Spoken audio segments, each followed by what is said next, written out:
Hi there, my name's Abby and I run TikTok Together Music and Drama. I am sitting in front of my puppet booth that I had to make for my work, and I've just done an online session, which is a new thing for me. I'm in my 40s, I'm from Arbroath. I did an NC at the college in drama, and from that I went to the Royal Scottish Academy of Music and Drama and did dramatic studies for 3 years. It's now the Royal Conservatoire of Scotland in Glasgow. So 3 years of doing every single different kind of thing you can think of to do with drama and theatre. So directing, stage managing, acting, doing theatre, doing TV, doing radio skills, doing drama therapy, all sorts of things. And from that, I found out that I was a dreadful actress, really, really bad, awful, and that I got really anxious, shy, nervous about doing a lot of things, and I felt very self-conscious about how I looked and everything else. But what I found was that I had great ideas, I was good at working with people, and I seemed to be quite good at creating new types of theatre. So I did a 4th year in theatre and education, and I loved it. It wasn't just in schools, although I was in primary and secondary schools. I was also in older groups, so people who had retired and were maybe part of some kind of local group, or different groups of people. And I loved it. I really, really liked it and loved making new theatre. And what I learned was how to be a reflective practitioner. So that means just learning from your mistakes.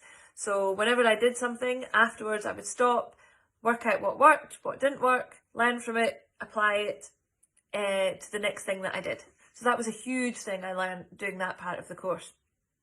Afterwards, I decided, even though I really liked working with children, I didn't want to be a teacher because both my parents had been teachers, a drama teacher and an art teacher, and I wanted to keep away from that.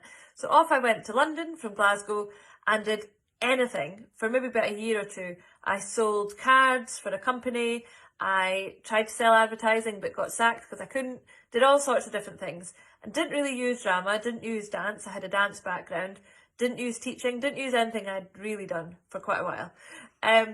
But then I came across a company called TikTok, and they were all about entertaining children under 5, and I'd never worked with this age group before, and I loved it. I used to get very, very nervous. It was all about bringing fairy tales and nursery rhymes to life, and so I'd have to be Little Miss Muffet sitting on a tuffet, and there'd be adults as well as children watching, and it used to get me really, really nervous, but I did quite enjoy it. But after a few years, I felt like, oh, I could do more than this. I want to take this further. So I started my own company called Stripy Socks Drama. And I worked in schools, working with teachers and members of staff to help children with their topics or with subjects or issues that were coming up in school. And so I learnt that was another reflective kind of practice. I learnt how to work with people, how to kind of engage children of all different ages in learning in lots and lots of different ways, and I loved it. So then I decided, okay, I'm going to train to be a primary school teacher, and I was a primary school teacher for a long time, and I taught other teachers how to use drama to teach other subjects. For example, teach history by doing a play or making up a story to do with that part of history.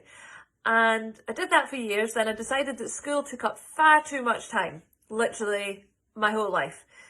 And so I thought, right, what am I going to do? So I came back to TikTok, but I decided, with the blessing of Jerry, who was the first person that set up TikTok, to make my own sort of branch of the company called TikTok Together.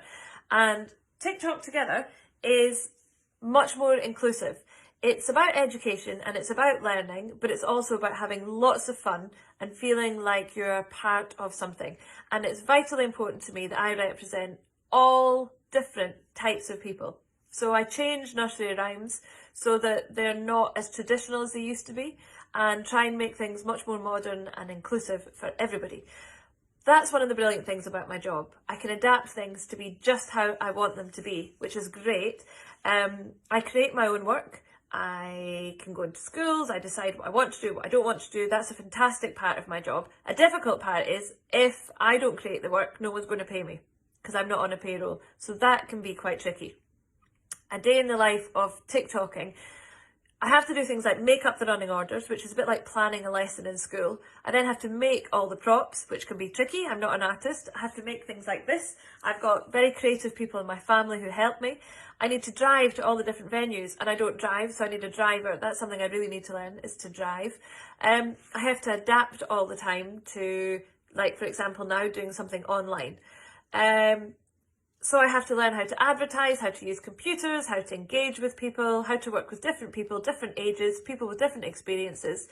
And adapting is really, really important. I would say if you ever wanted to do a job like this, don't let not knowing enough stop you. Just find out what you need to learn. Get as much experience as you possibly can. Come and do some experience with somebody like me or me.